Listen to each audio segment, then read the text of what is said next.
Hey there, IGCE Business Studies students. Welcome back. I know it's been a while, but I'm back. So, in this video, we are diving into Chapter 3, Enterprise, Business Growth and Size.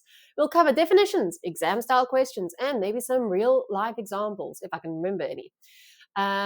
So, if you're revising or just starting in this topic, you're in the right place. Let's get started. By the way, just so you know, that at the end of this video, I will be going through examples that feel like exam style questions, and I will go through example answers. So let's get to this.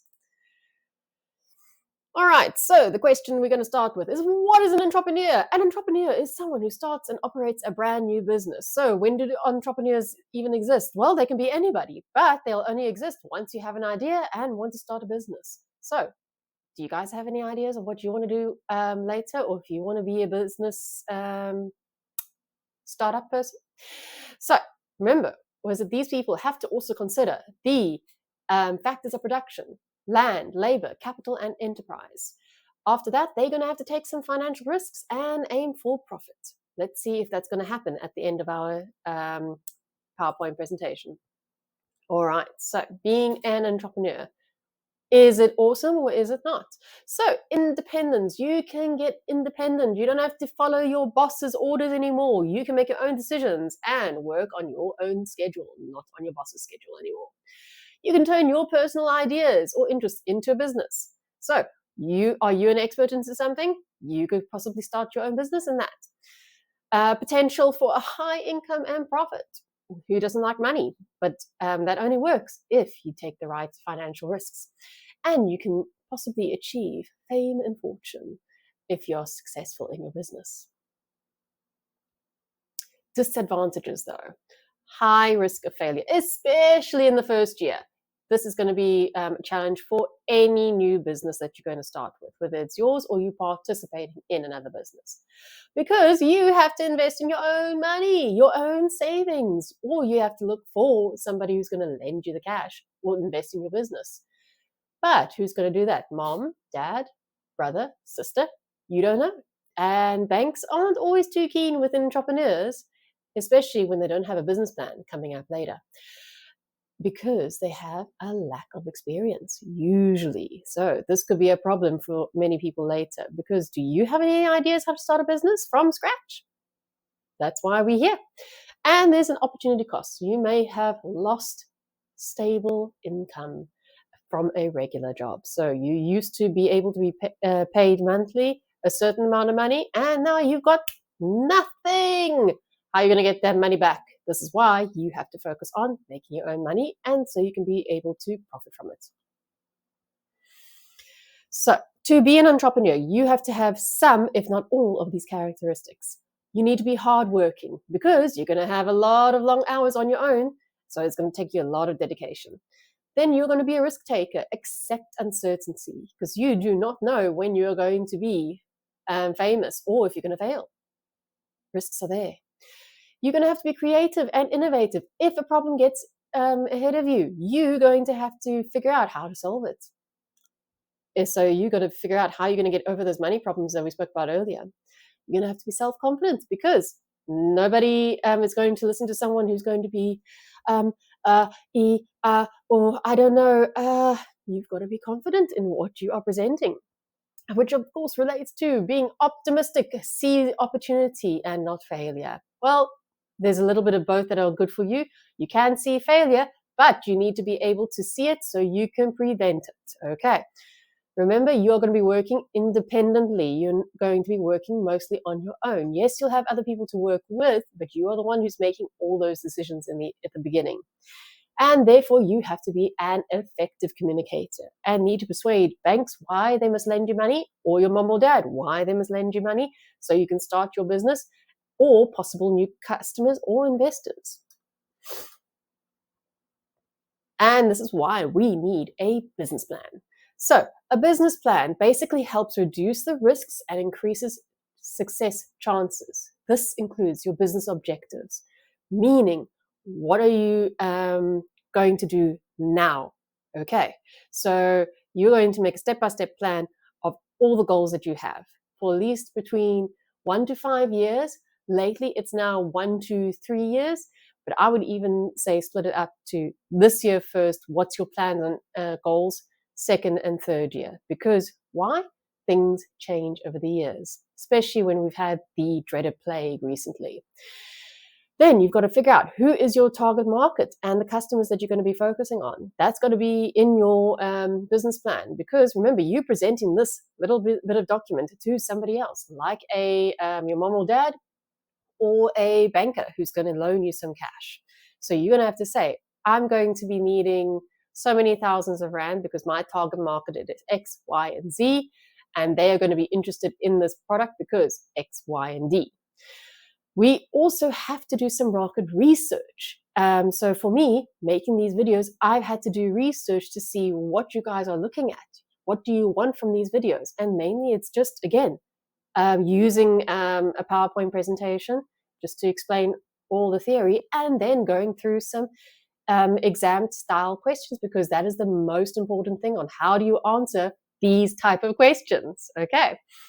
Then we need to look at our finances and that we need, but not just for immediately, like we spoke about the capital. We also need to consider how much money we're going to need for the whole year at least. What is our expenses and what are our profits? Are we going to make enough money to be able to pay off your loan later as well? Because the bank will not give you any money unless they know you are going to be able to pay them back. You have to consider your location and the equipment that you need. That's going to be, again, part of your capital. All the money that you're going to need at the beginning to start up that business.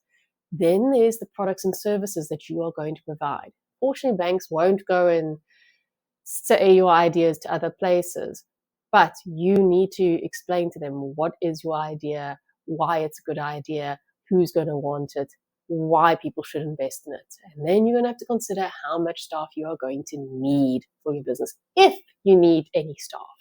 Remember, if you are a YouTuber, what staff may you need? Well, at the beginning, you may not need anyone because you can do everything. So that's what I'm doing now. Later on, when things get busier and hectic, I will only be able to do the video part.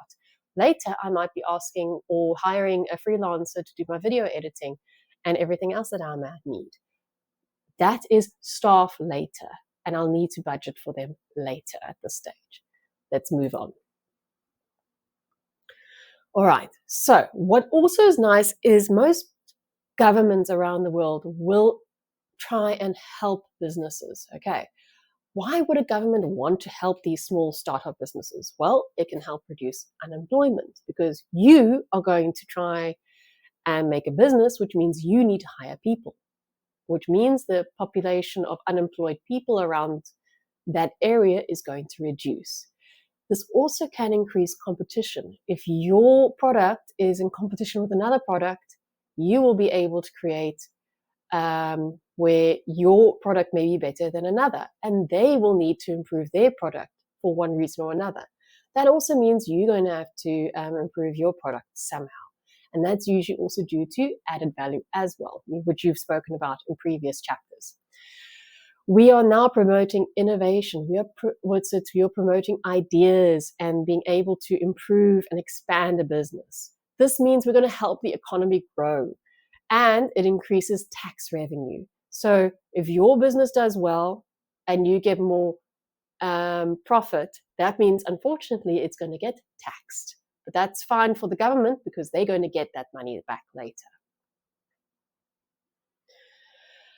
How can they support local these small startups? Well, grants and loans. So yes, you might actually get a loan from them or grant. They can also supply training and for the entrepreneurs. I know I've seen a local program where it was looking for ICT based people, or people who are interested in ICT that want to be entrepreneurs, but they had to be women between 19 plus. And they were going to give skill-based lectures on how to start a business, how to improve the idea, how to get the idea off the ground and stuff like that. What's also nice is that the grants and loans won't have much tax issues. So you won't have to pay the loan and tax a lot of the time because you've started up. There's also advice on legals and financial planning, which is also what I just mentioned before. The government will help you figure out how to create those finances and plan out how much you're going to be spending, how much you're going to be earning, what is your target market, etc., etc. So the next thing is when you're doing market research, this is kind of later as well, you are going to have to figure out how you're going to compare yourself to another business. Okay. So common methods in this case is number of employees, revenue, meaning how much the business has grown, capital employed, how much money did the business invest, market share, how much of the market, that means how much the market has taken over compared to your competitor, and value output, how much value have you contributed to the world out there. So you're comparing your business, if we're just going back to the common methods, number of employees. If you are a restaurant, you have, you have 5 employees or patrons, plus then we've still got a chef and assistants. So let's say 10 people. And you are, and like I said, this is a small restaurant, you're going to have to find another business with similar ideas. We're not looking at a McDonald's here.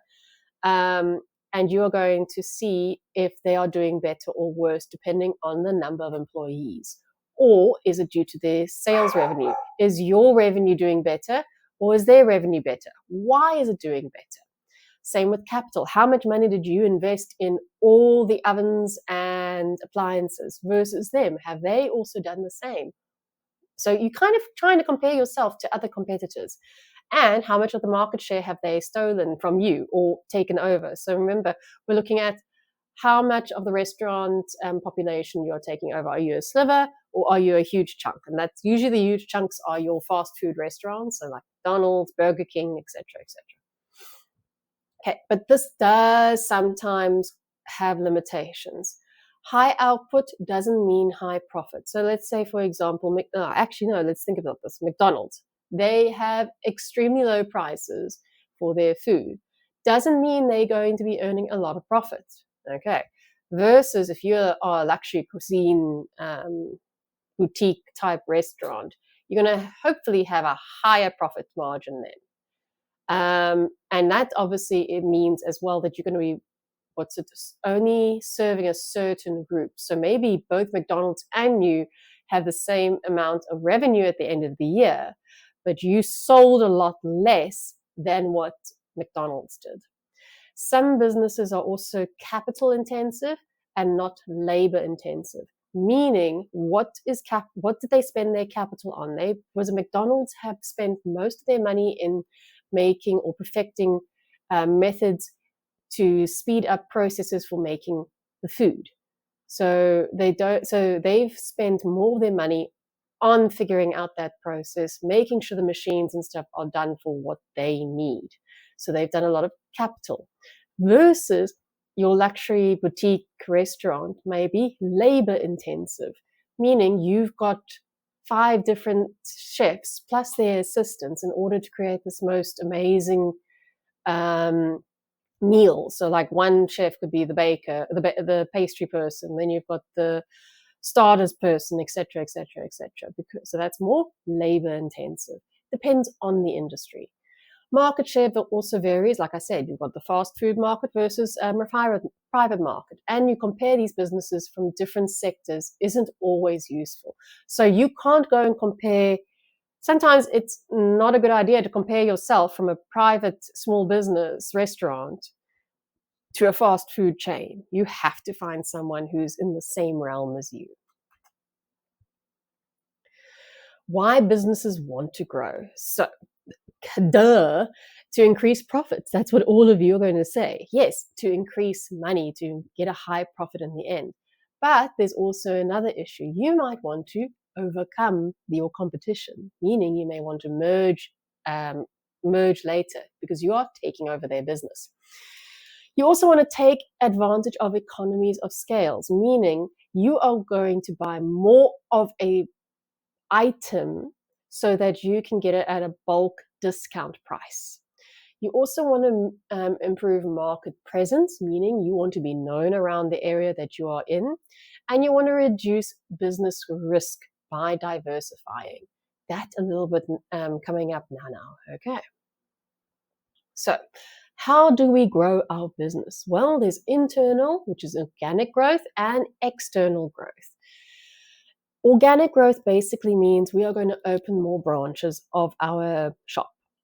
And this, or we could increase our product range. So one shop and more products to sell, or more branches to sell our products at, which means we have more of an advantage of selling to more different people. Then there's external growth. So that's what I meant earlier about merging with other companies, or taking over another company. So two firms joining in together, or one business takes over another business. Ways businesses grow. We're continuing on with this idea. Types of integration. So there is horizontal meaning landscape left to right. Same stage of production, e.g. two fashion retailers merge. So this means if one is a retail shop for clothes and another one's a retail shop for clothes, and the one's doing better than the other, the one that's doing better is going to take over the other business. They do the same thing. They sell the clothes. Okay, that's very simple. Vertical. This means we're going to do different stages of the primary sector, tertiary sector, and secondary sector. Sorry, I know they're out of order, but you go up or down. Vertical, going up or down. So going up the chain would mean we're going to tertiary, down. So you could go from primary to secondary, from secondary to tertiary. Going down could mean going from tertiary to secondary, or from secondary to primary. So that is what vertical means. In an example of that, keeping to the fashion example, we've got the fashion retailers. That is our tertiary sector. Now, who's going to make the clothes? We can now make clothes cheaper if we buy a factory, which is in part of the secondary sector. And that means we're going down in this case, in the direction from tertiary to secondary. That is what that means. Okay. You can, so we go, it depends on your primary, secondary, and tertiary sectors, depending what you're using there. Then there's conglomerate. Conglomerate means we're going to go into a completely different business. So let's do this. Fashion retail now is going to merge or with another company that does cell phones. Those two things do not mix, but we're going to do it. That is what conglomerate means. Though there are problems when businesses grow. What type of problems? Well, communication. If you guys grow too fast, communication becomes difficult. Or let's say company A has a certain communication methodologies, and new business that we've now overtaken has a different way of communication.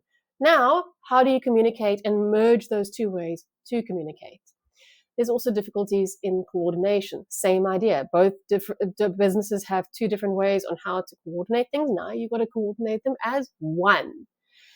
There also could be a loss of control, especially for the owner. Depending on how the businesses were merged, one business owner might lose control of all the decisions that they wanted to make originally.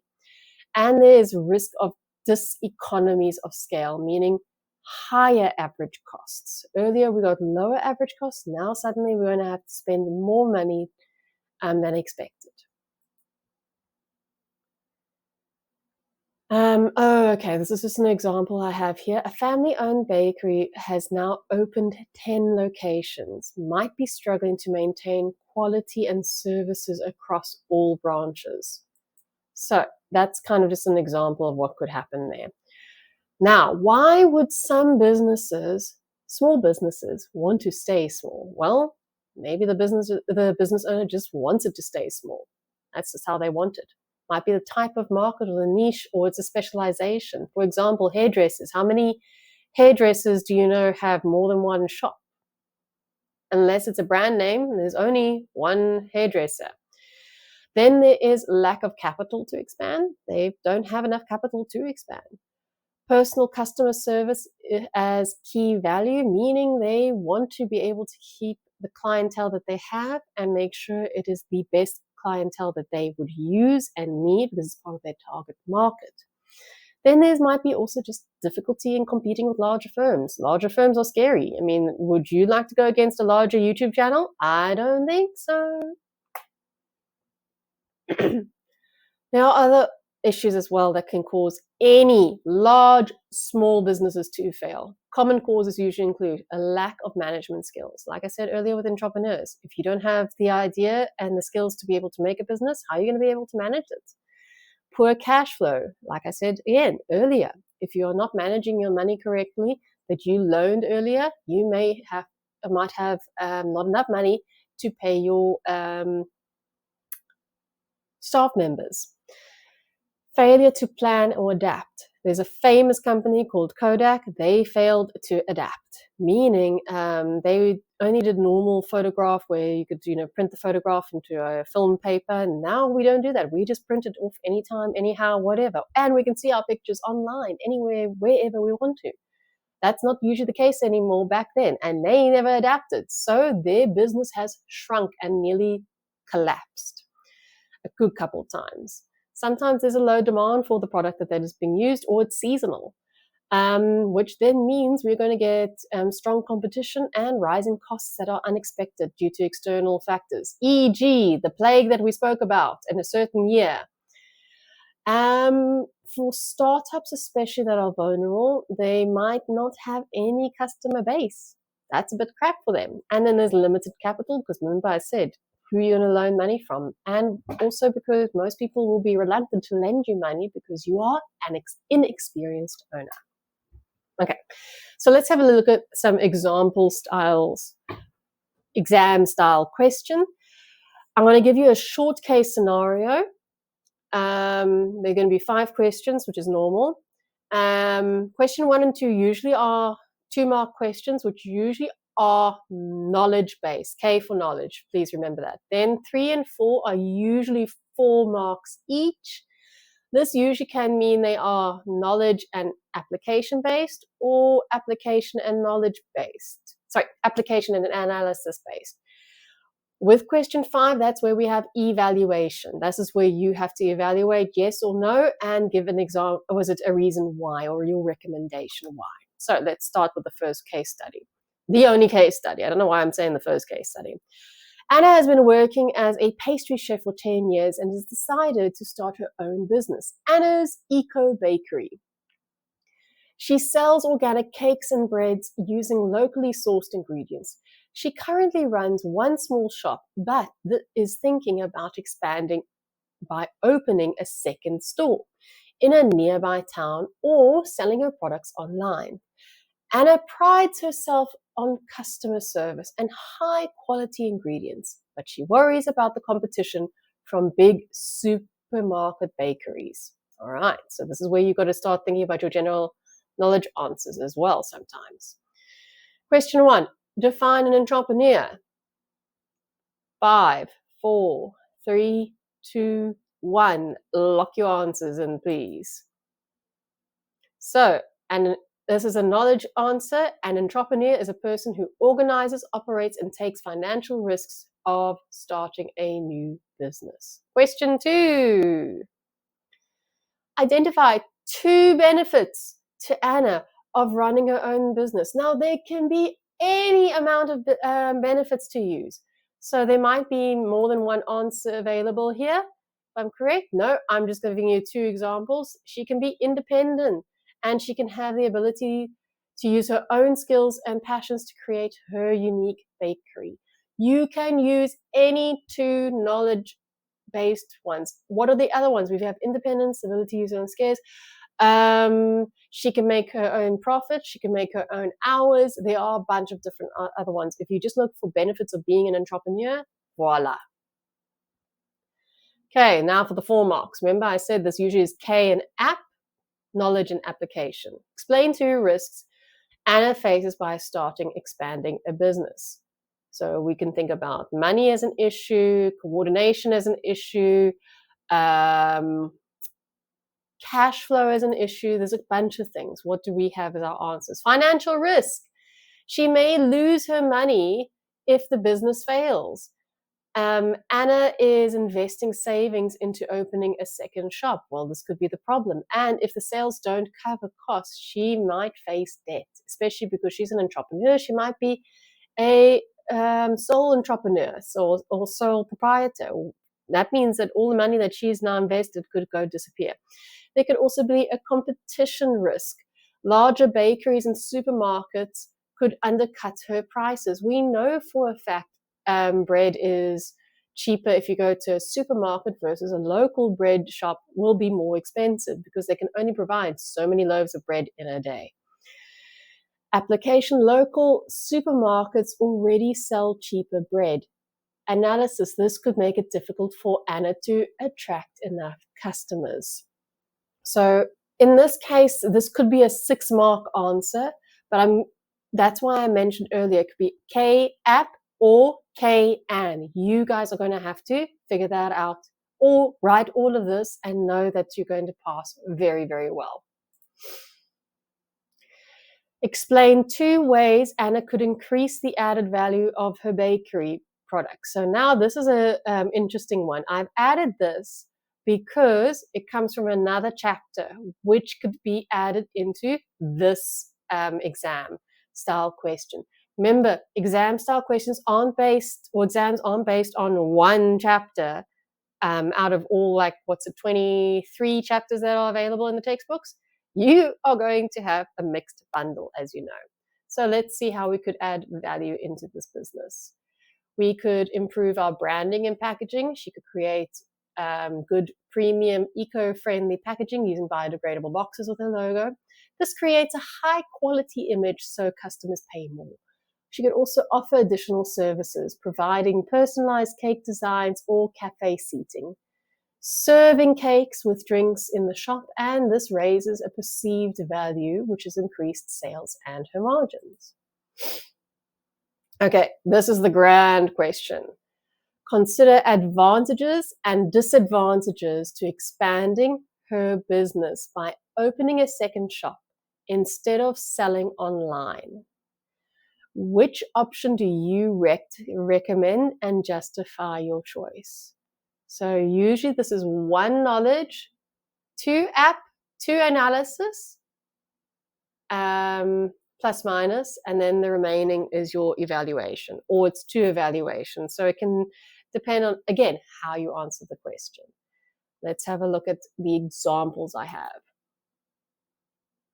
So an advantage of buying another shop is increases physical presence and local customer base. And a disadvantage could be higher costs for rent, staff, and equipment, because remember, rent is not going to be the same in both locations. If we go back, increase physical presence, another shop in the nearby town could attract new walk-in customers, which means greater visibility, which may boost the brand recognition. Oh, my English is getting bad today. Disadvantages of the second shop, we said higher costs because of rent. This means Anna must hire new bakers and pay for rent at a new location. If the demand is lower than expected, she may lose money in this case. So you could have had those, and now we're going to compare it to selling online. So you could have just taken the 2 advantages and the 2 disadvantages in this case, though I know my question is a bit finicky in this. So advantages of selling online, is it lower overhead costs because we don't have to rent anything.